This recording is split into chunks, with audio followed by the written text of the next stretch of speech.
अस्सलामुअलैकुम। Programme night addition में हम आपको खुशामदीद कहते हैं। नाजरीन, रोशनियों का शहर कराची, जिसे कभी कमर्शियल हब तो कभी मौशी तरक्की का गेटवे कहा जाता है, जहां सबसे ज़्यादा टैक्स कलेक्शन होती है, जिसे सियासतदान कभी पेरिस बनाने की बातें करते हैं तो कभी दुबई बनाने की बातें करते हैं।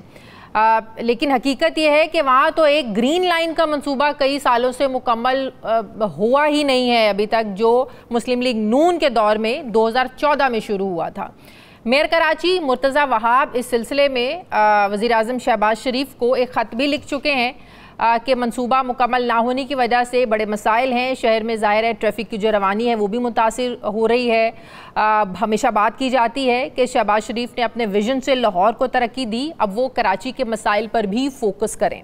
16 मई को वज़ीर आज़म ने दौरा कराची के दौरान सिंध हुकूमत को ये यकीन दिलाया था कि तरक्याती जो मंसूबे हैं इन पर काम होगा और तेज़ काम किया जाएगा। लेकिन इसके बावजूद जो है वो सूबे के शिकायत हैं। कराची के अवाम सड़कों की टूट फूट को लेकर वफाक और सिंध में फंसी पड़ी है। इत्तेहादी होने के बावजूद पीपल्स पार्टी वफाक में ज़ाहिर है उनके मुतालबात तो हैं, लेकिन मुतालबात मनवाने में अभी तक वो नाकाम है। अभी 2 रोज़ पहले की बात है कि सूबाई वज़ीर तवानाई नासिर हुसैन शाह ने सिंध और बलूचिस्तान में सस्ती बिजली फराहम करने की बात करते हुए कहा कि अगर वफाकी हुकूमत हमारी होती तो आवाम को 300 यूनिट हम बिजली फ्री देते। सवाल ये होता है यहाँ पे पैदा कि वफाकी हुकूमत किसकी है? सदारत में भी पाकिस्तान पीपल्स पार्टी है, सदर पाकिस्तान पीपल्स पार्टी के हैं, गवर्नर्स भी आपके हैं, सेनेट की चेयरमैनशिप भी पाकिस्तान पीपल्स पार्टी के पास है, और सबसे बड़ी बात कि वफाक के सबसे बड़े इत्तेहादी भी आज पाकिस्तान पीपल्स पार्टी ही है। और हुकूमत कहते किसको हैं? बस वफाकी काबीना में शमूलियत बाकी है। इस बारे में भी खबरें आ रही हैं कि पाकिस्तान पीपल्स पार्टी जो है ये बजट के बाद बाकायदा तौर पर शमूलियत इख्तियार कर सकती है। ये पाकिस्तान पीपल्स पार्टी की जो CC की मीटिंग है उसमें ये फ़ैसला होगा।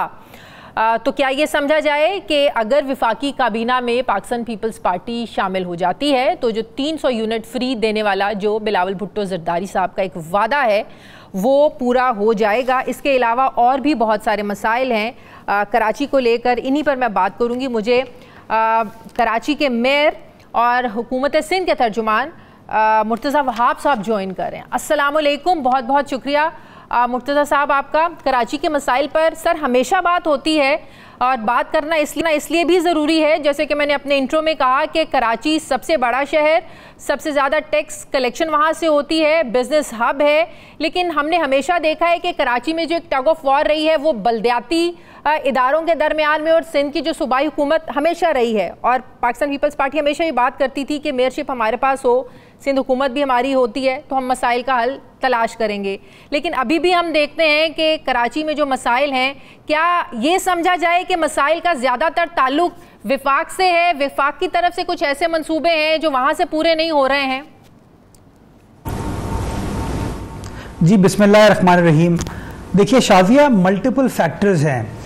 पहली चीज़ तो मैं ये कहना चाहूँगा कि ये एक अनडिस्प्यूटेड फैक्ट है कि कराची शहर जो है वो पाकिस्तान की मुआशी शहरग है, पाकिस्तान का सनती, तिजारती, कमर्शियल कैपिटल है, फाइनेंशियल कैपिटल है। और सबसे ज़्यादा जो GDP में कंट्रीब्यूशन है, सबसे ज़्यादा जो टैक्स कलेक्शन है वो कराची शहर से होती है, जो कि वफाक के पास जाती है। लेकिन बदकिस्मती के साथ पिछले कई हुकूमतों पर अगर आप नज़र डालें तो आपको नज़र ये आता है कि वफाकी हुकूमत को जो चीज़ कराची शहर की तरफ कंट्रीब्यूट करने की ज़रूरत है in terms of its infrastructure development, उस तरीके की चीज़ें नहीं की जाती, जिसका नेचुरली एक इम्पैक्ट कराची शहर के ऊपर होता है। बिकॉज कराची शहर एज आई सेड पाकिस्तान का वाहिद कॉस्मोपॉलिटन शहर है और एक ऐसा शहर है जिसमें हर रंग नस्ल के लोग हैं, हर एथनिसिटी से ताल्लुक़ रखने वाले लोग हैं, एक मिनी पाकिस्तान का दर्जा रखता है। तो पहला मेरा जो पॉइंट है, जो कि मैं अपनी हुकूमत सिंध हुकूमत के सामने भी हमेशा पॉइंट को एजिटेट करता हूँ और मैं वफाक के सामने भी इस पॉइंट को एजिटेट कर रहा हूँ कि जी जो कराची शहर की रिक्वायरमेंट्स हैं, उन रिक्वायरमेंट्स को पूरा करने के लिए वफाकी हुकूमत को, सूबाई हुकूमत को और लोकल गवर्नमेंट को मिलकर इन सपोर्ट ऑफ ईच अदर काम करने की ज़रूरत है। अगर इन आइसोलेशन में काम किया जाएगा तो मैं समझता हूँ जो इंटेंडेड टारगेट है उसको हम अचीव करने में कामयाब नहीं हो पाएंगे, जिसकी बेहतरीन मिसाल आपने अपने इब्तदाइया में ग्रीन लाइन की दी कि ग्रीन लाइन का मंसूबा 10 साल पहले उसका आगाज हुआ था। मियां नवाज शरीफ उस जमाने में वजीर आजम थे। आज 10 साल गुजर जाने के बाद भी वो मंसूबा कंप्लीट नहीं हुआ और कराची शहर की एक सबसे इम्पोर्टेंट जो तिजारती शहरग है, एमेजिना रोड है, बोल्टन मार्केट का एरिया है, उससे बहुत बुरी तरीके से मुतासिर है। और वो ना मकामी हुकूमत खुद कर सकती है ना सूबाई हुकूमत कर सकती है, वो काम इस्लामाबाद से किया जा रहा था। तो मेरी गुजारिश ये है कि वफाकी हुकूमत को ये सोचना चाहिए कि कराची के अंदर चीज़ों को ज़्यादा बेहतर तरीके से, एफिशिएंट तरीके से करने के लिए वो मेयर के ऑफिस को इस्तेमाल करें, वो कराची की इंतज़ामिया को इस्तेमाल करें, इस्लामाबाद में बैठ के उन चीज़ों को कंट्रोल करने की कोशिश ना करें। मैं समझता हूँ उससे एफिकेसी बढ़ेगी, उससे एफिशिएंसी बढ़ेगी और जो इंटेंडेड टारगेट है वफाकी हुकूमत का या वज़ीर आज़म पाकिस्तान का या उनके इत्तेहादियों का या और मुख्तलिफ सियासी जमातों का, हम उसको सर्व करने में कामयाब हो पाएंगे। दूसरी चीज जो सबसे अहम है वो ये है कि हमारे बहुत सारे प्रोजेक्ट्स हैं वफाकी हुकूमत के पास सिर्फ फंड्स के लिहाज से आप बात कर रहे हैं, फंड्स के लिहाज से वो कंट्रोल कर रहे हैं और आप हमेशा ये मुतालबा करते रहे हैं, सिर्फ आप नहीं, पहले भी आपकी हुकूमत ये मुतालबा करती रही है जो आप लोगों के मंसूबे हैं जो विफाक के कंट्रोल में है वो सिंध के कंट्रोल में दे दिए जाएं, हम यहाँ पे बैठ के बेहतर तौर पर उसको कर सकते हैं। तो फंड्स की रुकावट है सिर्फ विफाक की तरफ से? देखिए, दो चीज़ें हैं। फंड्स तो नेचुरली इंपॉर्टेंट हैं, बट फंड्स के अलावा भी जो ब्यूरोक्रेटिक हर्डल्स हैं, मैं उसकी आपको मिसाल देता हूं कि हमें कोई भी प्रोजेक्ट जो कि 10 अरब से ऊपर का एग्जीक्यूट करना होता है पाकिस्तान भर में, उसकी जो मंजूरी है वो एक्निक देती है। हमारा जो K4 का मंसूबा है शाजिया, वो दो हिस्सों में बाइफरकेटेड है। एक हिस्सा वो है जिसको वफाकी हुकूमत कर रहा है और दूसरा हिस्सा वो है जो कि Karachi water and sewerage board, जिसका मैं सरबरा हूं, सिंध हुकूमत की मदद से जो कराची के अंदर ऑगमेंटेशन करने की ज़रूरत है, लाइन के नेटवर्क को बिछाने की ज़रूरत है, उसके ऊपर हम काम कर रहे हैं। जो वफाक काम कर रहा है वो 114 अरब रुपए का मंसूबा है। जो हम काम करें सूबाई हुकूमत की मदद के साथ वो 77 बिलियन रुपीज़ का मंसूबा है। हमारी दरख्वास्त, हमारा जो PC1 है वो एक्निक में बैक एंड फोर्थ होता है और मार्च 2022 में सबसे पहले वो PC1 वहाँ पर सबमिट किया गया और इस वक्त हम मई 2024 में, यानी कि 26 माह गुजर चुके हैं शाजिया, अभी तक उस PC1 की मंजूरी नहीं दी गई। मैं गिला ये करता हूँ वफाकी हुकूमत से, और जब वज़ीर आज़म पाकिस्तान कराची आए थे उनको भी ये कहा गया था कि 8 अगस्त 2023 को, यानी कि आपकी हुकूमत के आखिरी दिनों में जब इसहाक डार साहब वज़ीर ख़जाना थे, उस दिन कंडीशनल अप्रूवल इस PC1 का दे दिया गया और उस अप्रूवल के बावजूद आज हम मई में मौजूद हैं। जो लेटर ऑफ ऑथराइजेशन इशू होने की ज़रूरत है ताकि हम टेंडरिंग के प्रोसेस में जा सकें, एग्जीक्यूशन के प्रोसेस में जा सकें, वो नहीं हो पा रहा बिकॉज लेटर ऑफ ऑथराइजेशन मेरा क्वेश्चन है, अभी तक इशू नहीं किया। बिल्कुल सही है, आपके एतराज़ात एक मिनट सिर्फ शादिया, एक मिनट, सिर्फ एक मिनट, मैं I just want to make this point. मैं गुजारिश ये करना चाह रहा हूं कि पैसे हमारे पास मौजूद हैं, पैसे खर्च करने के लिए सिंध हुकूमत की विल है, Karachi water and sewerage board की विल है, but because of this very small hurdle हम फंसे हुए हैं, हम टेंडरिंग के प्रोसेस का आगाज नहीं कर पा रहे हैं। वजीर आजम ने हमें कमिट किया था जब वो कराची आए थे कि इंशाल्लाह 14 रोज के अंदर इस मामले को हल कर लिया जाएगा। प्राइम मिनिस्टर साहब के विजिट को गालिबन 14 दिन से काफी सारे दिन गुजर चुके हैं, अभी तक वो अप्रूवल नहीं हुआ।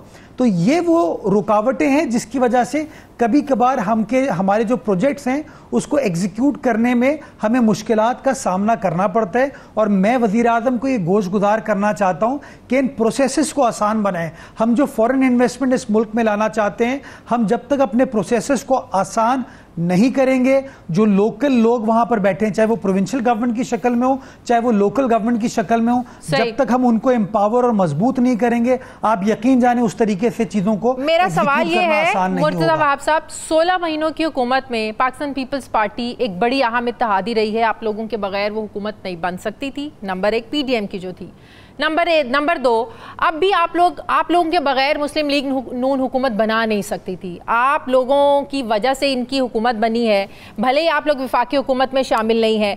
16 महीनों की हुकूमत में ये काम नहीं हुआ, तब क्या रुकावट थी? वजीर खारजा बिलावल भुट्टो जरदारी थे, कुछ और वजारतें भी आप लोगों के पास थी, आज भी आप लोगों के बगैर हुकूमत मुकम्मल हो नहीं पाती है।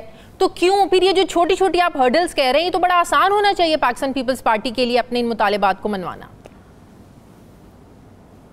चलें मैं इसको थोड़ा सा आपको पीछे ले जाता हूँ। एमक्यूएम वाले नून लीग के इत्तेहादी थे पहले 2014 में जब ग्रीन लाइन का मंसूबा एग्जीक्यूट किया जा रहा था। कराची की एक अहम सियासी जमात थी। क्यों उस ज़माने में इसको लोकलाइज तरीके से एग्जीक्यूट नहीं किया गया? 2017 में जब शाहिद खाकान अब्बासी साहब वज़ीर आज़म पाकिस्तान बने थे तो वोट ऑफ कॉन्फिडेंस में एमक्यूएम ने हिमायत की थी और ये कमिटमेंट की गई थी कि वो कराची के इशूज़ में उस वक्त के मेयर को सपोर्ट करेंगे, लेकिन उसके बावजूद ये चीज़ें नहीं हुई। ये अनफॉर्चुनेटली ये जो माइंडसेट है, इस माइंडसेट को चेंज होने की ज़रूरत है। इस माइंडसेट को हमें चेंज करने की ज़रूरत है। जो माजी की गलतियाँ हैं हमें उनसे सबक सीखना चाहिए। आज वज़ीर आज़म साहब या वज़ीर ख़जाना साहब या जो भी हमारी हुकूमत के चलाने वाले हैं वो जगह जगह जाके हम शोकेस कर रहे हैं कि यस पाकिस्तान के अंदर इन्वेस्टमेंट लाने की ज़रूरत है, we can be an investment opportunity for foreign investors. लेकिन हम अपने प्रोसेसेस को अगर आसान नहीं करेंगे, आप मुझे बताइए चीज़ों को एग्जीक्यूट करना क्या आसान होगा या मुश्किल होगा? तो मैं तो आपको एक खामी बता रहा हूँ जिस खामी को एड्रेस करने की ज़रूरत है और इसीलिए मैंने खुद वज़ीर आज़म पाकिस्तान को ख़त लिखा कि इन खामियों को एड्रेस करने के लिए बिलावल भुट्टो जरदारी साहब वो काम नहीं करेंगे या आसिफ जरदारी साहब वो काम नहीं करेंगे। हुकूमत वो नहीं चला रहे, हुकूमत चला रहे हैं वज़ीर आज़म पाकिस्तान। जैसे कराची की हुकूमत मैं चला रहा हूँ और नून लीग वाले मेरे इत्तेहादी हैं, लेकिन कल को कोई भी चीज़ अगर खुदा ना खास्ता कराची में ख़राब होती है तो उसका जिम्मा उन नून लीग के मेरे इत्तेहादियों के ऊपर नहीं जाता, उसका जिम्मा मेयर कराची के ऊपर जाएगा। Why? Because he is leading the city. तो similarly the prime minister is leading the country and my request is to the prime minister of Pakistan कि आप खुदारा इन प्रोसेसेस को आसान करें। जितनी तेज़ी से वफाकी हुकूमत लाहौर में प्रोजेक्ट्स एग्जीक्यूट करती है या और जगहों पर एग्जीक्यूट करती है, उसी तरीके से अगर मेरे सूबे में मेरे शहर में आप एग्जीक्यूट करेंगे तो आप यकीन जाने हम पाकिस्तान का मुस्बित इमेज अपने कमर्शियल कैपिटल के हवाले से अट्रैक्ट करने में कामयाब हो पाएंगे। कि जो विफाक है वो केपी को भी तंग कर रहा है। विफाक क्यों फिर तंग कर रहा है? इसका मतलब जो गंडापुर साहब की शिकायत है सीएम केपी की, इसका मतलब वो भी दुरुस्त हैं, आप लोगों के भी प्रॉब्लम्स हैं, वो भी आप लोग एड्रेस विफाक नहीं कर पा रहा है। गंडापुर साहब के अपने मसाइल हैं, उधर भी फंड्स के मसाइल हैं, तो क्यों ये विफाक तंग कर रहा है?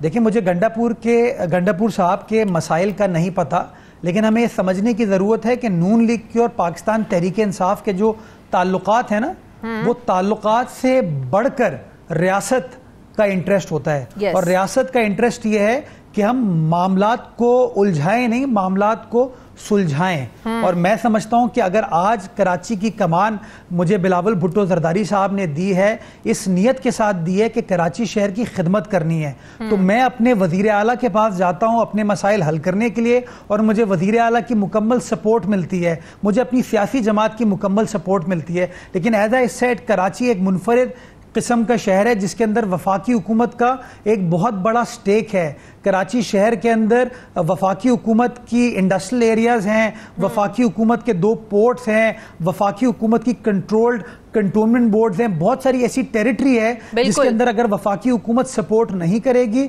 तो हमारे लिए काम करना आसान नहीं होगा। तो मैं तो तनकीद नहीं कर रहा हूँ, मैं तो ये कह रहा हूँ आइए हमारा हाथ थामिए, हम आपके बच्चों की तरह हैं, हम आपके छोटे भाई हैं, हमें आपकी उस गाइडेंस की, उसकी सपोर्ट की ज़रूरत है कि आपकी मदद से हम किस तरीके से मामलात लेकर चल सकते हैं। मैं तो गुजारिश करूंगा आपके चैनल के तवज्जुद से कि अब जो बजट आने वाला है उस बजट के अंदर प्राइम मिनिस्टर साहब एक बड़ा कराची पैकेज अनाउंस करें जिससे कराची की इंतज़ामिया शहर कराची की आवाम की खिदमत करने में और ज़्यादा मौसर किरदार अदा कर सके और कराची की आवाम को पता चले कि बिलावल भुट्टो जरदारी साहब हों, शहबाज शरीफ साहब हों, जितने भी सियासी लीडरान हैं वो कराची की आवाम की खिदमत करना चाहते हैं। लेकिन कराची का जो पैकेज है सिर्फ अनाउंसमेंट की हद तक नहीं होना चाहिए जैसा कि माजी में होता रहा है, चाहे वो नवाज शरीफ साहब हों, चाहे वो इमरान खान साहब हों। किसने किया था? मैं बता रही हूँ ना, नाम ले रही हूँ जिन्होंने किए, तो मैं वही मैं कह रही हूँ सिर्फ अनाउंसमेंट की हद तक नहीं होना चाहिए, प्रैक्टिकल भी होना चाहिए। एमक्यूएम के जब मेयर थे, चाहे वो वसीम अख्तर साहब थे, हमने हमेशा ये देखा कि फंड्स की अदम दस्तयाबी की वो हमेशा शिकायत करते थे कि सूबाई हुकूमत हमें फंड्स नहीं देती, अगर हमें फंड्स मिल जाए हम कराची का नक्शा बदल दें, हम कराची के लोगों के मसाइल हल कर दें। आपको तो ये मसाइल नहीं होंगे, बिल्कुल नहीं होंगे। देखें ये बात कोई भी काम करने के लिए, चीज़ों को डिलीवर करने के लिए पैसों की ज़रूरत है। हमें ये समझने की ज़रूरत है। हाँ। आपका टीवी चैनल पैसों के बगैर नहीं चलेगा, मेरा घर पैसों के बगैर नहीं चलेगा। सिमिलरली कोई हुकूमत पैसों के बगैर नहीं चल सकती। अब पैसों के दो तरीके होते हैं, या तो आप बोरो कर लें पैसे, ग्रांट की शक्ल में सूबाई हुकूमत से, वफाकी हुकूमत से ले लें, या अपने रेवेन्यू बेस को खुद बेहतर बनाएं। मैं तीनों ऑप्शंस के ऊपर काम किया जा रहा है। मेरी प्रोविंशियल गवर्नमेंट मेरी मदद कर रही है। जैसा कि मैंने आपको बताया कि मुझे 77 अरब रुपए कराची के अंदर वाटर इंफ्रास्ट्रक्चर ले करने के लिए सूबाई हुकूमत से वो सपोर्ट मिल रही है, जिससे कराची के अंदर वो K4 का पानी जो है हम घर घर तकसीम कर पाएंगे। मैं हब डैम से एक नई पानी की लाइन जो लाने का मंसूबा है, उसके लिए प्रोविंशियल गवर्नमेंट, पीपल्स पार्टी की सूबाई हुकूमत मुझे 12.5 अरब रुपए दे रही है, ताकि मैं कराची के वेस्ट डिस्ट्रिक्ट को, सेंट्रल डिस्ट्रिक्ट को, किमाड़ी डिस्ट्रिक्ट को, ओल्ड सिटी एरिया को इजाफी पानी पहुंचा सकूं। कराची शहर के अंदर हेल्थ फैसिलिटीज़ को बेहतर तरीके से चलाने के लिए सूबाई हुकूमत पैसे फराम कर रही है, बसेस फराम कर रही है। हमारी अभी KMC की जो ख़राब खस्ता हाल बसेस थी, उसके लिए मैंने अपने वज़ीर आला को रिक्वेस्ट किया, प्रोविंशियल गवर्नमेंट को रिक्वेस्ट किया, उन बसेस को रिहेबिलिटेट करने के लिए हमें पैसे दिए जा रहे हैं। कराची की एक मेजर आर्टरी है जो कि शहर की ट्रैफिक कंजेशन को रिजॉल्व करेगी, मलीर एक्सप्रेसवे, वो तकरीबन कोई 55 अरब रुपए पे सूबाई हुकूमत बना के दे रही है। तो मैं तो ये कह रहा हूं कि जिस तरीके से मैं अपने वजीर आला से, अपने पार्टी के चेयरमैन से बात कर पाता हूं, उसी तरीके से, चूंकि कराची पाकिस्तान का इंडस्ट्रियल, कमर्शियल, फाइनेंशियल कैपिटल है, वजीर आजम पाकिस्तान को भी उसी तरीके से कराची शहर को देखना चाहिए। और मैं समझता हूं जितनी फाइनेंशियल सपोर्ट मुझे सूबाई हुकूमत से मिल रही है, उतनी फाइनेंशियल सपोर्ट मुझे वफाकी हुकूमत से भी मिलनी चाहिए। और तीसरी चीज ये कि मेरे अपने, शायद ये एक लास्ट चीज, मेरे जो अपने फाइनेंशियल रिसोर्सेज हैं, जब मैं उनको ट्रांसपेरेंटली एग्जीक्यूट करने की कोशिश करता हूं, अपने निजाम को बेहतर बनाने की कोशिश करता हूं, तो बहुत सारे लोग मेरे खिलाफ अदालतों में जाते हैं और अदालतों से स्टे ऑर्डर ले आते हैं, जिसके लिए मैं अपनी मौजूद जज साहिबान से रिक्वेस्ट करता हूं कि जो हुकूमत के मामलात हैं, ये जो एग्जीक्यूटिव के मामलात हैं, इसको खुदारा हमें इंप्लीमेंट करने दें, इनको इन्फोर्स करने दें। अगर किसी एक शख्स के कहने पे, उसकी दरखास्त पे हमारे रेवेन्यू बेस को, हमारी इनकम को रोक दिया जाएगा, तो मैं समझता हूं कोई भी मेयर कराची शहर की खिदमत नहीं कर पाएगा। पिछले साल जब बारिशें हुई तो हमने कराची का बहुत बुरा हाल देखा, सीवरेज के बहुत ज्यादा मसाइल पैदा होना शुरू हो गए, सड़कें डूब गई, लोगों के घरों में पानी आ गया। अब जब आपको फंड्स के मसाइल नहीं है, सूबाई हुकूमत की मुकम्मल आपको सपोर्ट हासिल है, तो इस बार ज़ाहिर हम हर साल ये देखते हैं मॉनसून का जो होता है, सिर्फ वो नहीं, लाहौर की भी हम बात करते हैं, सिर्फ ये नहीं कि कराची में मसाइल होते हैं, लाहौर में भी सीवरेज के मसाइल होते हैं। तो इस साल क्या आप लोगों ने इकदाम किए हैं कि पिछले साल की तरह जो एक मंजरकशी हम लोगों ने देखी, बहुत बुरा हाल था पिछले साल, इस साल वो ना हो? मैं शाजिया बहुत एहतराम के साथ आपके सवाल से इत्तफाक नहीं करता। आई एम सॉरी, लेकिन I have to set the record straight. मैं समझता हूं कि माजी में आप कंपेयर कर लें कराची शहर को कि जब लेट से मुस्तफ़ा कमाल साहब कराची शहर के नाजिम थे, तो 2006-07 में बड़ी ख़तरनाक बारिशें हुई थी, कितने दिन तक कराची शहर बंद था और कितनी अनफॉर्चुनेट अमवात हुई थी उन दिनों में। हमारे यहाँ 2020 में 265 मिलीमीटर बारिश हुई, हमारे यहाँ 2022 में तकरीबन कोई 1100 मिलीमीटर बारिश हुई। हमारे यहाँ अभी फरवरी और अप्रैल के महीनों में बारिश हुई, जो कि अनप्रेसिडेंटेड है। कभी इन महीनों में कराची शहर में बारिश नहीं होती थी, लेकिन कराची शहर बंद नहीं हुआ, उस तरह के वाक़यात देखने को नहीं मिले जिस तरह के माजी में होते थे। उसकी बुनियादी वजह यह है कि हमने पिछले सालों में अपने इंफ्रास्ट्रक्चर को बेहतर करने की कोशिश की। जहाँ जहाँ वो चोकिंग पॉइंट्स थे, जहाँ जहाँ नालों पर कब्जे हो गए थे, जहाँ जहाँ नए नाले, नई ड्रेन्स डालने की ज़रूरत थी, हमने उसके ऊपर काम किया, जिसके मैं समझता हूँ मुस्बित असरात आए, जो कि कराची वालों ने देखे और उसका फ़ायदा उठाया। अभी पिछले दिनों जब लाहौर में बारिश हुई थी, आपने देखा क्या हाल था। पेशावर में बारिश हुई थी, आपने देखा क्या हाल था। बल्कि चलें लाहौर पेशावर को छोड़ दें, हम तो थर्ड वर्ल्ड मुल्क हैं। दुबई में रिसेंटली बारिश हुई है, आप देखें वहाँ क्या सिचुएशन हुई। सऊदी अरब के मुख्तलिफ शहरों में बारिश हुई, वहाँ क्या सिचुएशन थी। यूरोप में बारिश हुई, न्यूयॉर्क में बारिश हुई, वहाँ क्या सिचुएशन थी। बदकिस्मती के साथ हम कभी कभार तनकीद करते हुए ग्राउंड रियलिटीज़ को नहीं देखते। मैं पर्सनली समझता हूँ कि हमारे इदारे तमाम वसाइल की कमी के बावजूद, तमाम मुश्किल सिचुएशन के बावजूद अच्छे तरीके से परफॉर्म कर रहे हैं, अपनी सिचुएशन को बेहतर बना रहे हैं और कॉन्स्टेंटली मैं समझता हूं ये प्रोसेस चल रहा है जिसका फ़ायदा कराची की आवाम को हो रहा है। अगले मॉनसून सीजन के लिए इंशाअल्लाह हमने अपनी स्ट्रैटेजी बनाई हुई है और मॉनसून सीजन से पहले इंशाअल्लाह मिड जून तक हम एक बार फिर अपने नालों की सफाई स्टार्ट कर देंगे और सफाई के प्रोसेस के साथ साथ जहां जहां वो चोकिंग पॉइंट्स होंगे उनको इंशाअल्लाह हम कॉन्स्टेंटली लुक आफ्टर करेंगे ताकि जब कभी भी ये बारिश की सिचुएशन आती है आपके इदारे अपनी आवाम की बेहतर तरीके से खिदमत कर सके। हैविंग सेड दैट, मैं ये भी ऐड करना चाहूँगा कि फॉर अ चेंज अब होता ये है कि माजी में मेयर ये कहता था कि मेरे पास इख्तियारात नहीं है, मैं कुछ नहीं कर सकता। आज आपका मेयर हो, डिप्टी मेयर हो, मुख्तलिफ आपके वुज़रा हो, वो ग्राउंड पर नजर आते हैं, काम करते हुए नजर आते हैं और चीज़ों को एड्रेस करते हुए नजर आते हैं जिससे सिचुएशन बेहतर हो रही है। सही। मुर्तज़ा वहाब साहब, अभी आपने हेल्थ सिस्टम की भी बात की, तो कल वजीर सेहत सिंध अजरा अफजल साहिबा ने वहाँ पर खड़े होकर कहा कि सिंध के जो सरकारी अस्पताल है वहाँ पर जो स्पेशलिस्ट डॉक्टर्स हैं उनकी बहुत ज़्यादा कमी है। इसकी क्या वजह है, क्या करेंगे आप लोग? ये भी कहा, ज़ाहिर तनकीद होती है कि यहाँ से लोग पढ़ते हैं, बाहर चले जाते हैं, बाहर जाकर सर्व करते हैं, बजाय इसके कि अपने मुल्क में सर्व करें। तो क्यों ये वहाँ के हॉस्पिटल्स में सरकारी जो है प्रॉब्लम है, तो क्या कर रहे हैं आप लोग? देखिए, स्पेशलिस्ट डॉक्टर्स का पाकिस्तान भर में एक शॉर्टेज है और डॉक्टर अजरा ने बड़ा फेयर स्टेटमेंट दिया है कि हमारे निज़ाम से लोग मुस्तफ़ीद हो के हमारे सरकारी मेडिकल यूनिवर्सिटीज़ में पढ़ने के बाद वो बच्चियां बाहर पढ़ने चले जाते हैं, जिसका ब्रेन ड्रेन एक इम्पैक्ट हमारे मुल्क में है। बट सूबा सिंध के अंदर तो हमें एक और इम्पैक्ट हो रहा है कि बलूचिस्तान हो, पंजाब हो, खैबर पख्तूनख्वा हो, आज़ाद कश्मीर हो, गिलगित बल्तिस्तान हो, यहाँ के पेशेंट्स भी हमारे हस्पताल आते हैं। NICVD की हम हमेशा मिसाल आपको देते हैं कि पिछले साल अगर 23 लाख पेशेंट्स को फ्री ऑफ कॉस्ट ट्रीट किया गया, उनमें से 6.5 लाख पेशेंट्स वो थे जिनका ताल्लुक सूबा सिंध से नहीं था। हमारे अगर आप ट्रॉमा सेंटर चले जाएं, हमारी जो साइबर नाइफ फैसिलिटी है जो कैंसर ट्रीटमेंट कर रही है, जो हमारे किडनी, लिवर, कॉर्निया के ट्रांसप्लांट, चाहे वो SIUT की बात कर लें, डाउ की बात कर लें या गम्बट की बात कर लें, यहाँ पर पाकिस्तान भर से पेशेंट्स आ रहे हैं। बल्कि गम्बट में तो आप सबको पता है कि एक अमरीकी खातून अमरीका छोड़ के ट्रीट करने के लिए, जो मैं समझता हूँ एक बहुत it's a moment of great pride for Pakistan कि अमरीका जो कि फर्स्ट वर्ल्ड है, दुनिया को लीड करता है, वहाँ की पेशेंट जो है वो पाकिस्तान आ रही है और पाकिस्तान नहीं, सूबा सिंध के एक छोटे से तहसील गम्बट में आके इलाज कराती है। तो कहीं ना कहीं मैं समझता हूँ हमारे हेल्थ सेक्टर में सिग्निफिकेंट इम्प्रूवमेंट आई है जिससे लोगों का कॉन्फिडेंस बढ़ा है। तो चूंकि ये पेशेंट्स का तनासुब बढ़ता जा रहा है, so we need more and more money to be invested into our health funds and we need more and more doctors and paramedical staff ताकि आप उन पेशेंट्स को नीड्स को एड्रेस कर सकें। सही। स्ट्रीट क्राइम के इजाफे के हवाले से IG सिंध ने बात की कि स्ट्रीट क्राइम पर जो रेजिस्ट करता है वो कत्ल के वाकयात में बहुत ज़्यादा इजाफा हो रहा है, तो इसको रोकने के लिए सिंध हुकूमत क्या कर रही है?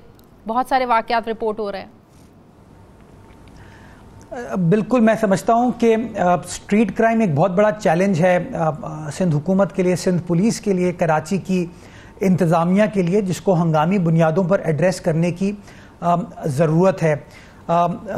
इसी कानून नाफिज करने वाले इदारों ने, हमारी पुलिस ने, रेंजर्स ने बहुत अच्छे तरीके से काम किया और नतीजा ये हुआ कि जो दहशतगर्दी के वाक़यात होते थे आज से तकरीबन 8-9 साल पहले, जो किडनैपिंग फॉर रैंसम, एक्सटॉर्शन, भत्ताखोरी के वाक़यात होते थे, अब अल्हम्दुलिल्लाह कराची शहर में वो वाक़यात आपको सुनने को नहीं मिलते। तो अब ये जो एक स्ट्रीट क्राइम का बहुत बड़ा चैलेंज हमारी इंतज़ामिया के सामने, इसको थोड़ा out of the box solution लाने की ज़रूरत है, जिसमें मैं समझता हूँ एक चीज़ तो ये है कि आपकी जो सेफ सिटी प्रोजेक्ट है वो बहुत इंपॉर्टेंट है ताकि एविडेंशली वैल्यू इन वाक़यात की बढ़ सके अदालत के सामने। तो वो सेफ सिटी प्रोजेक्ट के ऊपर काम होना स्टार्ट हो गया है, टेंडरिंग भी हो चुकी है और उसकी पहली ट्रांच तकरीबन कोई 4.5 अरब रुपए की, 4.5 बिलियन रुपीस की वो रिलीज़ कर दी गई है। तो काम स्टार्ट हो गया और इंशाल्लाह अगले 1 साल के अंदर जो हमारा रेड जोन है, एंट्री एग्जिट पॉइंट्स हैं, जो हमारी शारे फैसल मेन शहर की आर्टरीज हैं, उनको इंशाल्लाह सिक्योर कर दिया जाएगा। सिमिलरली ये जो मंशियात से वाबस्ता लोग हैं उनका एक बड़ा तनासुब है जो कि इन घिनौने कामों में लगे हुए हैं, उनके खिलाफ भी क्रैकडाउन हमारे कानून नाफिज करने वाले इदारों ने कर लिया है। मैं इस तनकीद को बिल्कुल मानता हूँ कि हमारे लिए चैलेंज है, लेकिन इंशाल्लाह मेरी सियासी जमात, मेरी हुकूमत, हमारी इंतजामिया इस बात पर कमिटेड है कि इंशाल्लाह इस पॉइंट पे भी हम डिलीवर करके देंगे कराची वालों को। बहुत शुक्रिया मेयर कराची। हुकूमत के तर्जुमान बैरिस्टर मुर्तज़ा वहाब साहब मेरे साथ थे। सर बहुत शुक्रिया आपका। मुझे ब्रेक लेनी है नाजरीन, वापस आते हैं एक छोटे से वक्फे के बाद।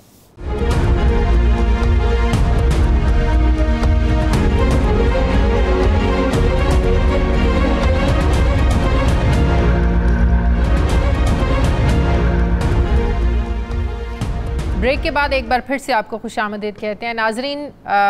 कुछ अरसे से ये खबरें आ रही हैं कि 14 साल तक सिंध के गवर्नर रहने वाले डॉक्टर इशरतुल इबाद दोबारा सियासत में एंट्री देने जा रहे हैं। तब से ये सवालात उठ रहे हैं कि वो इतने साल तक पाकिस्तानी सियासत से आखिर दूर क्यों थे, और क्या अब कोई ख़ास एजेंडा है या मुल्की हालात ने मजबूर किया है कि वो समझते हैं कि दोबारा उन्हें सियासत में जाना चाहिए, सियासत में एक्टिव होना चाहिए।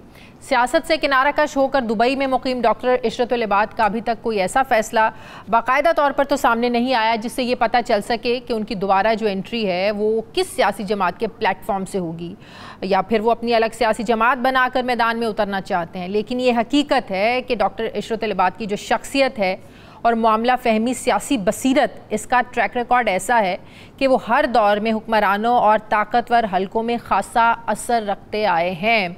उनकी सियासी बसीरत के जो कायल हैं वो दूसरी सियासी जमातों के रहनुमा कल भी थे और आज भी हैं।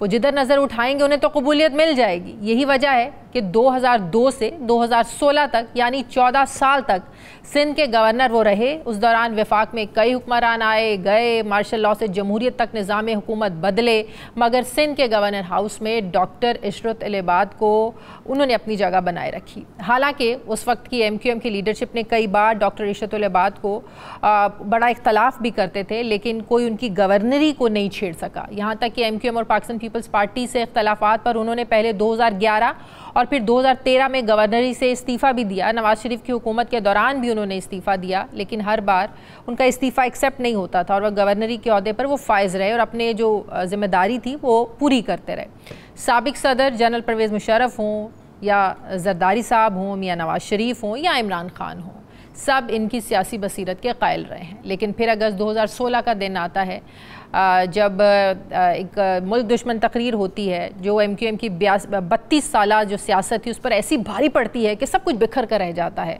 वो MQM जो कराची की सियासत की एक पहचान थी वो टुकड़ों में बट जाती है। कुछ रहनुमा MQM लंदन में रह गए तो कुछ ने MQM पाकिस्तान बनाकर सर्वाइवल की अपनी जंग लड़ी, बट कुछ रहनुमा ऐसे थे जो दोनों धड़ों में शामिल नहीं हुए, उनको गैर फ़ाल MQM का नाम दिया जाता है। 2016 में गवर्नरी छोड़ने के बाद डॉक्टर इशरतुल इबाद भी गैर फ़ाल हो गए, बाहर चले गए, लेकिन अब खबरें आ रही हैं कि वो दोबारा एक्टिव हो रहे हैं।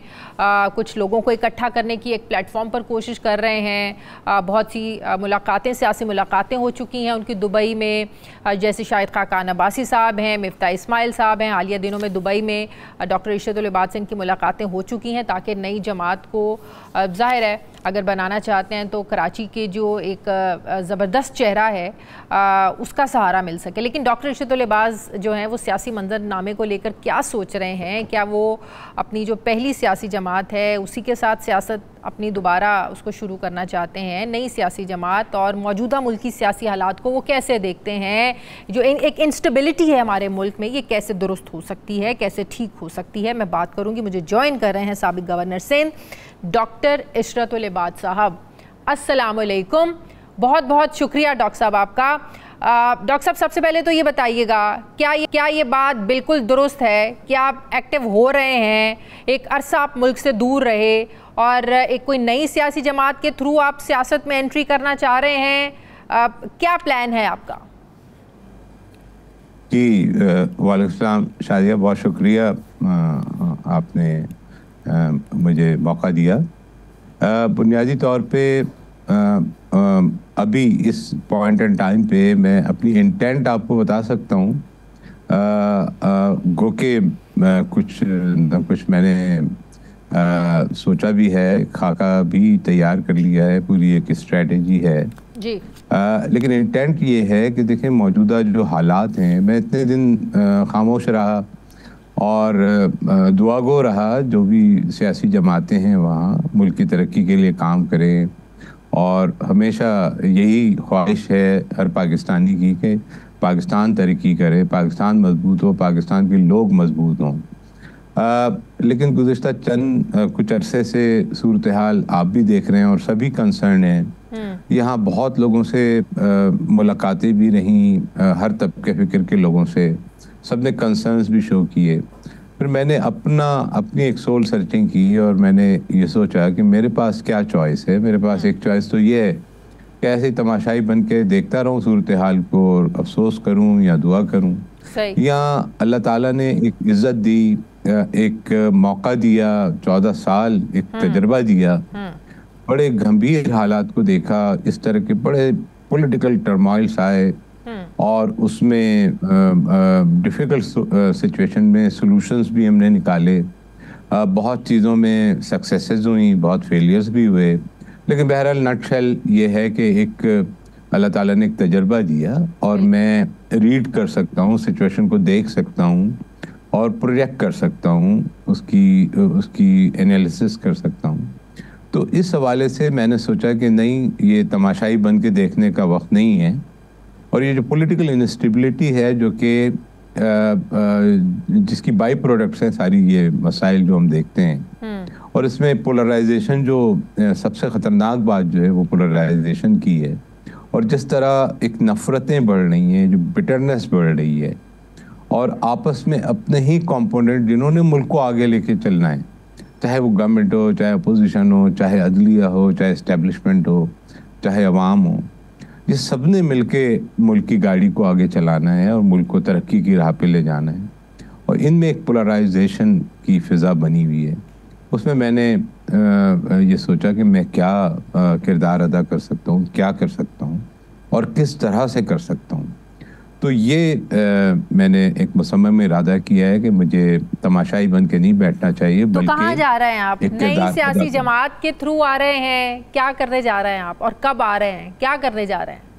जी देखें, ये तो तय है कि मैं आ रहा हूँ और इंशाल्लाह किरदार अदा करूँगा, लेकिन ये मैं सोच चुका हूँ और इस पर कुछ फाइन ट्यून बाकी भी है, कुछ मशावरत है जो दायरे अपने जिन दोस्तों के साथ में डिस्कस करता रहा हूँ उनके साथ मुझे मज़ीद भी इस पर तबादले ख्याल करना है। लेकिन ये मैं रिक्वेस्ट करूँगा कि ये सवाल मुनासिब वक्त के लिए छोड़ दें, क्योंकि ये ना हो कि जिस इंटेंट से मैं आ रहा हूँ उसको वो मैं हासिल ना कर सकूँ किसी चीज़ को प्रीमेच्योर डिस्क्लोज करने के लिए। तो इंशाल्लाह बस ये तय है कि इंशाल्लाह मुल्क की भलाई के लिए, मुल्क की बेहतरी के लिए मैंने किरदार अदा करना है, और वो मैंने मुसम्मम इरादा कर लिया। और क्या वो पाकिस्तान हम ये में एक्सपेक्ट करें कि आपका जो किरदार है, जो मुल्क की मौजूदा सियासी सूरत हाल है, तहरीक इंसाफ का मैं नाम लेती हूँ, तहरीक इंसाफ के साथ जो कुछ हो रहा है पिछले 2 सालों में, जो हो चुका है या जो हो रहा है, उनके साथ बात किए बगैर ये मामलात हल हो सकते हैं? मुशाहिद हुसैन सैयद साहब हों, लोधी साहब हों, मोहम्मद अली दुरानी साहब हों, एक ग्रुप भी बना कि इन मसाइल का हल निकाला जाए। आप जाएं, आप बात करें। मुशाहिद हुसैन सैयद साहब ने तो यहाँ तक कह दिया कि इससे पहले कि अमेरिका से आप लोगों को कॉल आ जाए, आप इमरान खान से जाकर बात करें। अगर मैं आपसे ये पूछ पाऊँ कि आपकी जो सियासी बसीरत है, कैसे पाकिस्तानी जो सियासत है उससे फ़ायदा उठा सकती है, कि आपका क्या रोल हो सकता है इसमें कि ये जो इतनी पॉलिटिकल पोलराइजेशन है और एक जो सियासी जमात के साथ हो रहा है, एटलीस्ट उनके साथ बातचीत के तो कोई दरवाजे खुलें? जी बिल्कुल, देखें इस तरह की पोलराइजेशन में और इस तरह के मामलात में कुछ तासुरात जन्म ले लेते हैं, और वो तासुरात जब तक दूर ना किए जाएं, वो खदशात जब तक दूर ना किए जाएं, मामलात फिर आगे नहीं बढ़ते हैं। सबसे पहले तो आपके जो सवाल है, जो क्रक्स है, उसका मैं जवाब दूंगा कि बिल्कुल बातचीत होनी चाहिए। देखें, बड़े बड़े मसलों का हल निकलता ही बातचीत से है, और बड़ी बड़ी जंगों के भी फैसले फिर बातचीत से ही होते हैं। तो गो के एक एडमिनिस्ट्रेटिव सिचुएशन है, कुछ लीगल सिचुएशन है, कुछ लीगल कॉम्प्लिकेशंस हैं, इम्प्लीकेशंस हैं, लेकिन एक रियलिटी भी है एक पॉलिटिकल पार्टी है जिसकी एक पॉपुलैरिटी है, जिसमें लोग जीत के आए हैं, एक अपोजिशन, बड़ी ग्रैंड अपोजिशन परफॉर्म कर रहे हैं, उनसे बात ज़रूर होनी चाहिए।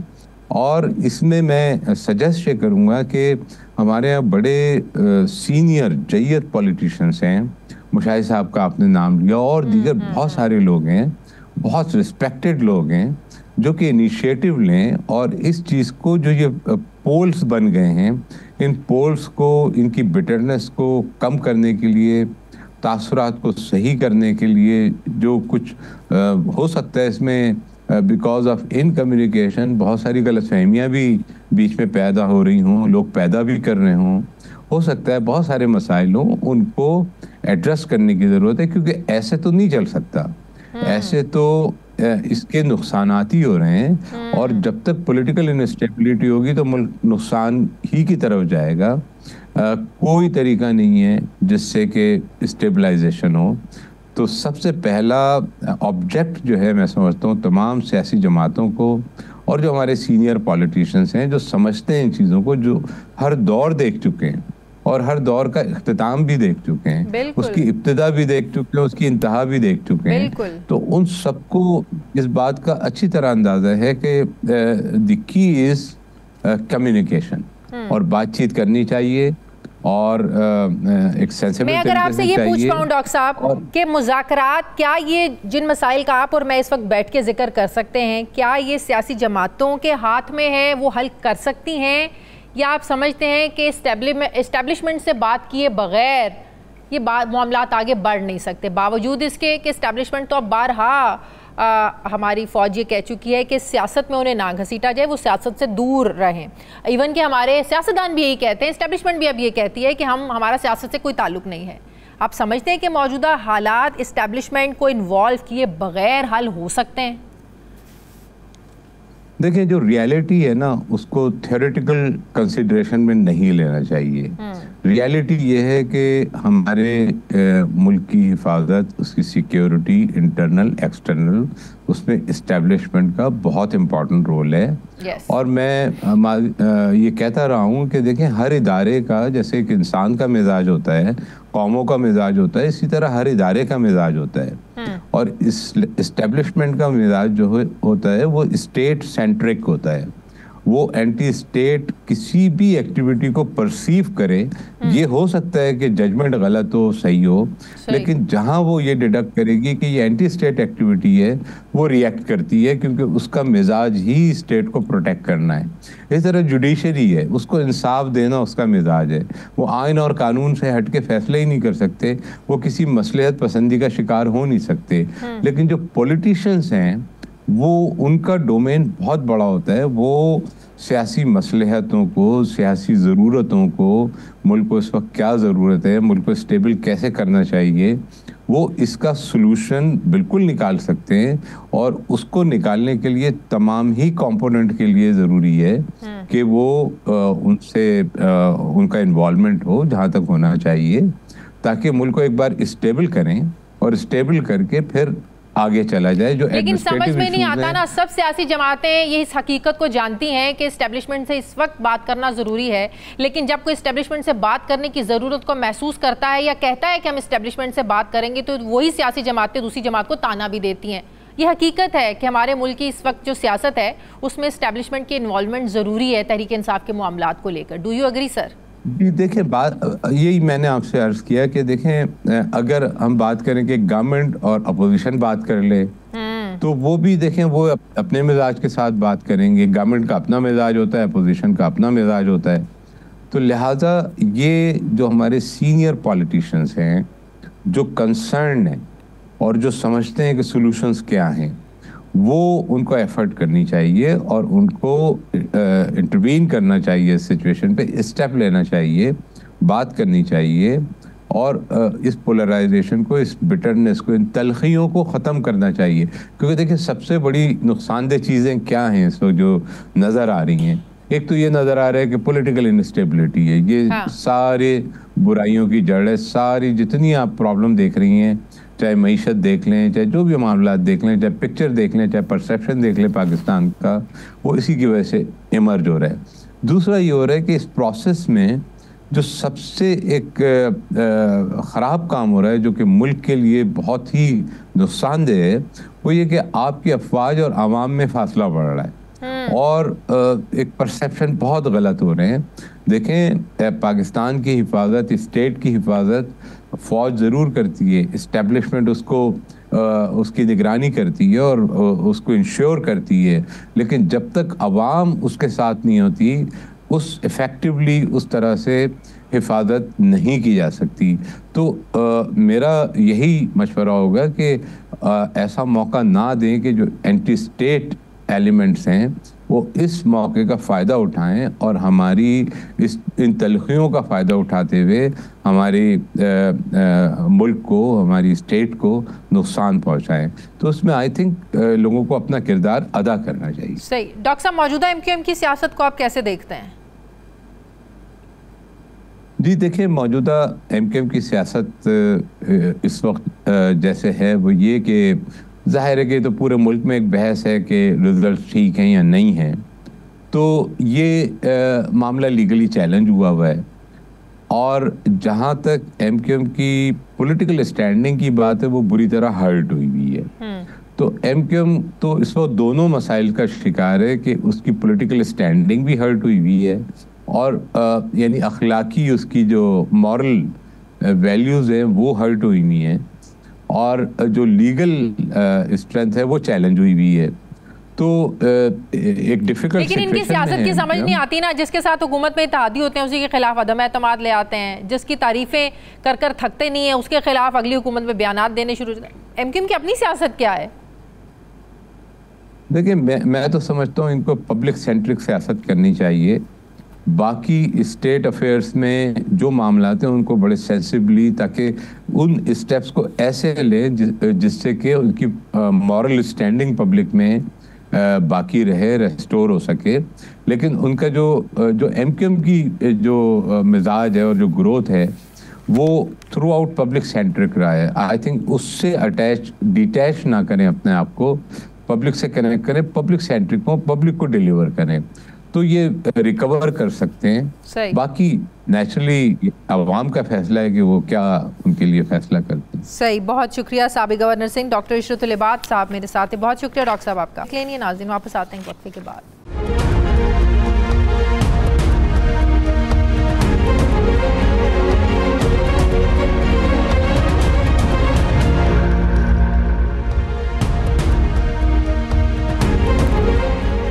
ब्रेक के बाद एक बार फिर से आपको खुशामदीद कहते हैं नाजरीन। एक के बाद एक और कर्जा और फिर कर्ज उतारने के लिए और कर्जा। IMF से एक और नए कर्ज के लिए मुज़ाकरात का पहला फेज़ मुकम्मल हो चुका है। ज़रा ये बता रहे हैं कि इस बार पाकिस्तान 3 सालों के लिए 6 से 8 अरब डॉलर का कर्ज लेना चाहता है।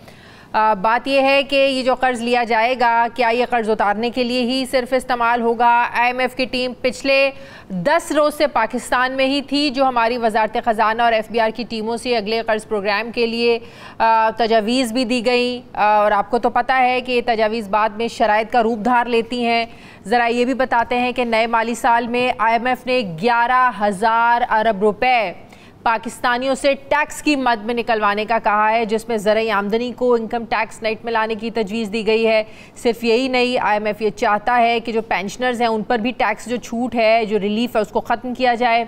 नॉन फाइलर्स पर टैक्स को बढ़ाया जाए, जबकि जो तनख्वाहदार तबका है इस पर टैक्स स्लैब पर भी नज़रसानी की जाए। नाज़रीन, पाकिस्तान में एनर्जी रिफॉर्म्स को ख़ासी अहमियत दी जाती है। खुसूसन महंगी बिजली इस वक्त आम सारिफ से और ज़्यादा इंडस्ट्री के लिए बहुत ज़्यादा एक मुसीबत बनी हुई है। यानी जो मैन्युफैक्चरिंग कॉस्ट है ये बहुत ज़्यादा हो चुकी है और ये ज़्यादा होने की वजह से मार्केट में हमारी प्रोडक्ट compete नहीं कर पा रही हैं। IMF टीम के इस वक्त के पाकिस्तान आने से पहले जो शराइत सामने आई थी उनमें भी एनर्जी रिफॉर्म्स की शर्त भी शामिल थी, जिसमें प्राइवेट बिजली घरों की तलब को ग्रिड पर मुंतकिल करना था। अब ये खबरें भी आ रही हैं कि हुकूमत की बिजली तकसीम कार कंपनियों के रेवेन्यू में वाज़े कमी आ रही है, जिसकी वजह सार्फिन के घरों की छतों पर सोलर पैनल से पैदा होने वाली बिजली है। ज़ाहिर है लोग एक बार इन्वेस्टमेंट कर रहे हैं ताकि जो महीने के लाखों रुपए बिल हैं उनसे इनकी जान छूट जाए।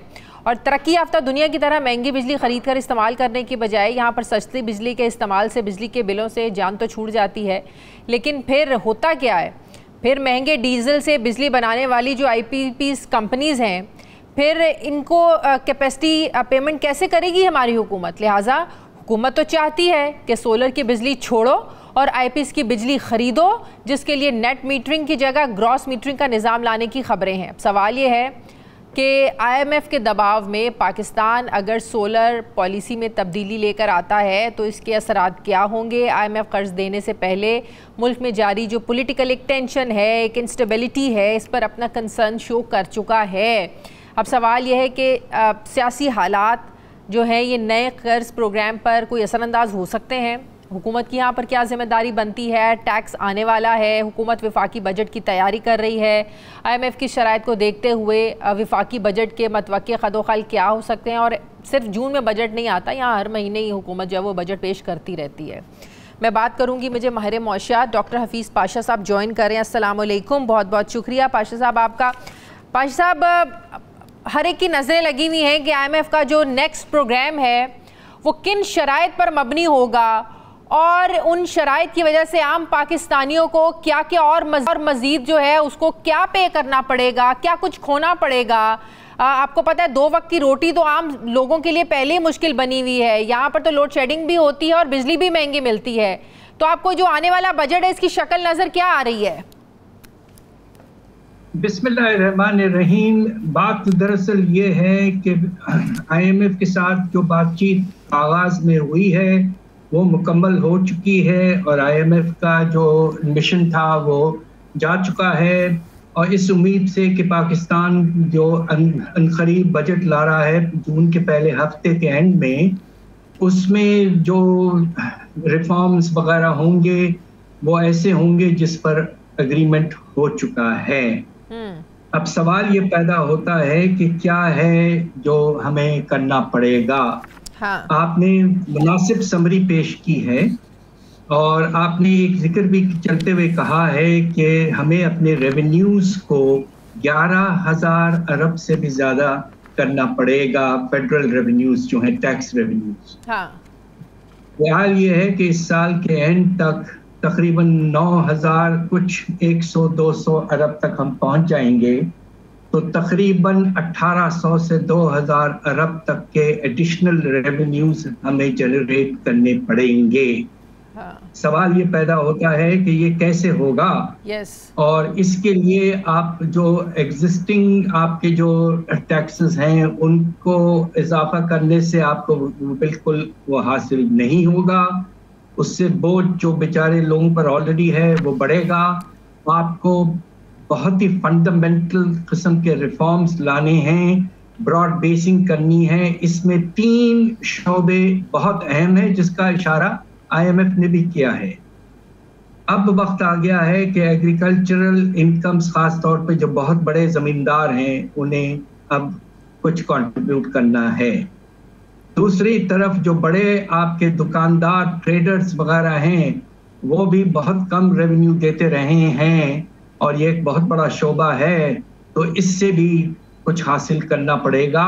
और तीसरा जो प्रॉपर्टी का सेक्टर है, जो कि एक बहुत ही अनप्रोडक्टिव सेक्टर है, मगर आज उसमें इन्वेस्टमेंट जो है पाकिस्तान में प्रॉपर्टियों पर इंडस्ट्री से भी ज्यादा हो चुकी है, इसको भी रोकना है और मुख्तलिफ प्रॉपर्टी के रिलेटेड टैक्सेस लाने हैं। तो ये बजट में इस तरह के ब्रॉड बेसिंग फंडामेंटल रिफॉर्म्स लाना पड़ेगा। लेकिन डॉक्टर साहब बात यह है कि हुकूमत ये बात नहीं है, बाहर तरक्की याफ्ता ममालिक में अवाम अगर टैक्स देते हैं तो इन रिटर्न वहाँ की हुकूमत उन्हें बहुत ज़्यादा फैसिलिटेट करती हैं, बड़ी सहूलतें मिलती हैं। यहाँ आप टैक्स लेने की बात तो करते हैं लेकिन अवाम को आप देते क्या हैं? अवाम अगर अब सूरज से बिजली हासिल करती है, सोलर पैनल लगवाती है, आपसे वो भी बर्दाश्त नहीं होता। ज़राअत की आप बात करें, ज़मींदार की आप बात करें, किसान तो आज रुल रहे सड़कों पर। आपको अब पता है कि हुकूमत ने गंदम को लेकर किसानों के साथ किया एक बहुत बड़ा स्कैंडल आया है। तो किन बेसिस पर इस्लाहात लेकर आप इन शोबों से पैसे निकलवाएंगे? दुकानदारों से जिनसे बिजली के बिल अफोर्ड नहीं होते हैं, कैसे आप रेवेन्यू इकट्ठा करेंगे सर? देखिए बात यह है कि क्या हम फिर ये करें जो IMF कहता रहा है कि चीनी पर लगा दें, हम फिर आप फर्टिलाइजर पे लगा दें, बिजली पे बढ़ा दें, पेट्रोलियम प्रोडक्ट्स पे और लगा दें, क्या आप ये चाह रही हैं? बात यह है कि इनडायरेक्ट टैक्सेस अब आपको खत्म करना है, बहुत आपने लगा दिया है, आपको नए सेक्टर्स की तरफ जाना ही जाना है। आप जिक्र कर रही हैं बड़े बड़े किसान, आपको शायद अंदाजा होगा कि हमारे मुल्क में जो सबसे बड़े जमींदार हैं सिर्फ 1%, उनके हाथ में 22% जमीन है, तो वो एक क्रॉप से मुतासर नहीं होते। आपको नए सेक्टर्स में जाना है, you have to, otherwise you will end up taxing the same old people. And with all due respects, IMF ठीक कह रहा है कि खुदा न खास्ता अगर आपको यही करना पड़े तो पॉलिटिकली आप कर पाएंगे या? तो ये सवाल बहुत अहम है और ये इस बात को डिटरमिन करेगा कि कामयाब बजट पेश होता है और क्या IMF के साथ प्रोग्राम आगे चलता है। इसलिए कि IMF आपसे तंग आ चुका है, यकीनन स्टैंड बाय फैसिलिटी से खुश है, मगर जो हमने 3 साल का प्रोग्राम 2019 में शुरू किया था, उसका जो हशर हमने किया था शर्म आने तक, आपको तो याद होगा 2022 में क्या हुआ था। जी जी। तो इसलिए भी IMF को हम पर कॉन्फिडेंस नहीं है, इसलिए विदाउट ए फॉर्मल एग्रीमेंट वो चले गए हैं और देखना चाहते हैं कि बजट में किस तरह के। डॉक्टर साहब सिर्फ टैक्स बढ़ाने की जरूरत है, टैक्स नेट को भी आपने बढ़ाना है। जो बड़ा तबका है, बड़ा कारोबारी तबका है, बड़ी मछलियों को भी आपने टैक्स नेट पे लेकर आना है या सिर्फ आम बंदे से टैक्स लेना है? मैं तो आपसे यही कह रहा था कि बड़े जमींदार, बड़े दुकानदार, बड़े प्रॉपर्टी ओनर्स की तरफ खुदा के लिए वक्त आ गया है, उनकी तरफ जाएं। बेपनाह इनको बेपनाह मराद मिल चुके हैं, बहुत कंसेशंस हैं। अब आप ये देखिए कि पाकिस्तान में आमदनी लेकर आप जाके दुबई में $11 अरब की इन्वेस्टमेंट कर देते हैं। जी यही मैं आपसे कहने लगी थी कि बड़ा बंदा तो आदमी अपनी जायदादें ही बाहर बनाता है। तो ये बात ये है कि वक्त आ गया है एक इस तरह का निज़ाम हो जिसमें अदम मुसावात का पहलू हो और एक बैलेंस्ड निज़ाम हो। Broadening of the tax base बहुत ज़रूरी हो चुका है। आप एग्जिस्टिंग टैक्स पेयर्स पर बोझ नहीं डाल सकते, बॉटम लाइन ये है। सही। तो डॉक्टर साहब ये जो 1800 से 2000 अरब का ये जो खसारा आप इसे कह लें, इसको आपने मीटअप अगर करना है तो ये बजट से पहले तो नहीं हो सकता कि बजट से पहले IMF चाह रहा है? नहीं, बजट में आप लाएंगे, आप तो तजवीज़ ऐसे ले आएंगे जिससे आपके रेवेन्यूज में तकरीबन 2000 अरब का इजाफा हो। अब सवाल ये पैदा होता है कि क्या हमारी मिनिस्ट्री ऑफ फाइनेंस वगैरह प्रोविंशियल गवर्नमेंट्स बैठकर इस बात पे गौर कर रहे हैं कि किस तरह हम अपने रेवेन्यू बेस को एक्सपैंड करके तकरीबन 2000 अरब और रेवेन्यू ले आएंगे। सही। अच्छा डॉक्टर साहब, ये जो सोलर पैनल्स पर ये टैक्स लगाने की तजावीज़ आ रही हैं और कहा जा रहा है कि हुकूमत लगाएगी, ज़ाहिर है घर घर सोलर लगना शुरू हो गए हैं, तो ज़ाहिर है फिर IPP से जो इतनी महंगी बिजली बना रहे हैं, हुकूमत को कैपेसिटी पेमेंट्स की मद में वहाँ पेमेंट करनी है, तो जब अवाम ही सोलर से बिजली लेंगे तो इनकी बिजली कौन खरीदेगा? तो क्या ये दुरुस्त फैसला है टैक्स लगाने का सर सोलर्स पे? बात दरअसल ये है कि IMF ने ये भी कहा है कि आपने जो बहुत ही इम्बैलेंस्ड और नामुनासिब एग्रीमेंट्स किए हुए हैं IPPs के साथ, हाँ, उनको आपको अब तब्दील करना है और बैलेंस करना है।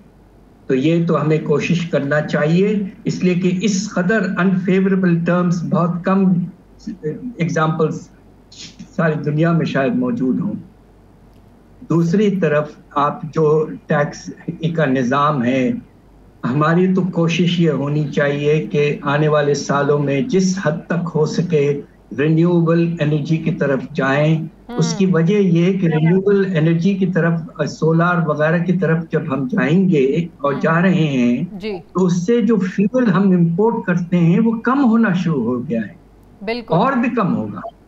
तो ये तो हमारे मुल्क के इंटरेस्ट में है, इसलिए कि फॉरेन एक्सचेंज की सेविंग होगी, बिल्कुल। तो इसलिए हमें कोशिश ये करना चाहिए कि सोलर एनर्जी की इन्वेस्टमेंट को हम प्रमोट करें और जिस हद तक हो सके उसको फैसिलिटीज दें और कैपेसिटी पेमेंट्स को किसी तरह से एग्रीमेंट्स को तब्दील करके कम करने की कोशिश में मुब्तला हो जाएं।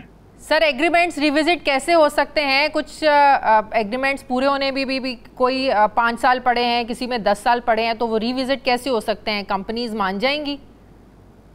बात दरअसल ये है कि एक तरफ तो चले एग्रीमेंट नहीं मानते, हाँ। मगर आप सोचिए कि पेमेंट्स पेंडिंग कितने बढ़ गए हैं। बिल्कुल। क्या वो बेहतर सिचुएशन है?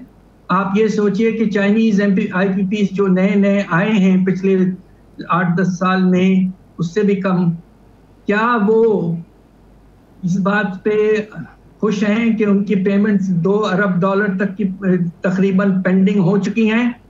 We have to find an intermediate solution. Pakistan capacity payments को ऑनर नहीं कर पा रहा है और पेंडिंग पेमेंट्स आसमान तक पहुंच रहे हैं, तो क्या कोई बीच का रास्ता इख्तियार नहीं करना चाहिए? ये सवाल पैदा हो। बिल्कुल सही सर, आपको भी पता है पिछले कुछ अरसे से IMF पाकिस्तान के जो सियासी हालात हैं इस पर बड़ा कंसर्न शो करता रहा है। क्या इस कंसर्न शो करने का मतलब ये है कि इसके कर्ज देने के मामलात पर भी असरअंदाज कोई ये मामलात हो सकते हैं? क्यों IMF सियासी हालात पर इतना अपना कंसर्न शो करता रहा है सर? उसकी वजह यह है कि उन्हें अंदाजा ये है कि ये कोएलिशन गवर्नमेंट है। हाँ। और इस कोएलिशन गवर्नमेंट में आप ये देखिए कि जो आइडियोलॉजी है उसमें भी फर्क है। अब मैं आपको नुमाया एग्जांपल दे दूं, प्राइवेटाइजेशन जी, उस पर आपने ऑलरेडी देख लिया कि पीपल्स पार्टी की राय कुछ और है जी, और वो तो पब्लिक प्राइवेट पार्टनरशिप की बात कर रहे हैं ज्यादा, और मुस्लिम लीग तो सबसे ज्यादा प्राइवेटाइजेशन अगर पाकिस्तान में हुआ है तो वो मुस्लिम लीग के दौर में हुआ था 90s में जी। तो एक्सट्रीम पोजीशंस तो इसमें ऑलरेडी मौजूद हैं, और टैक्सेशन के मुख्तलिफ एरियाज में भी आप देखेंगे कि ट्रेडर्स पर मुस्लिम लीग इतनी ज्यादा उनको इंटरेस्ट नहीं है, इसलिए कि वो उनका वोट बैंक है। तो अब आप ये सोचिए कि इस तरह जो मेन सख्त और अहम और जरूरी पॉलिसीज जो हैं उसमें अगर कंसेंसस डेवलप नहीं होता है इन द कोएलिशन गवर्नमेंट, तो फिर आगे हम कैसे बढ़ेंगे? तो ये सिचुएशन आप समझते हैं फॉरेन इन्वेस्टमेंट पर फिर जाहिर असरअंदाज होगी? और फॉरेन इन्वेस्टमेंट किस तरह का आता है? अभी तो हमें बहुत खुशी हो रही है कि कल की खबर ये थी कि अबू धाबी $10 अरब इन्वेस्टमेंट करना है पाकिस्तान। कहाँ और किन टर्म्स पर इन्वेस्टमेंट करेगा, उस पे तो कोई डिटेल्स, बिल्कुल कोई डिटेल्स अभी तक नहीं आए हैं। तो लगता ये है कि ये बहुत ही इनिशियल बात है और इस पे काम करने की बहुत जरूरत है। बहुत शुक्रिया हमारे मौशियात डॉक्टर हफ्शा साहब मेरे साथ थे। बहुत शुक्रिया डॉक्टर साहब आपका। प्रोग्राम का वक्त खत्म हो गया। नाज़रीन फीडबैक दें, अपना ख्याल रखें, मुझे इजाज़त दें। अल्लाह हाफ़िज़।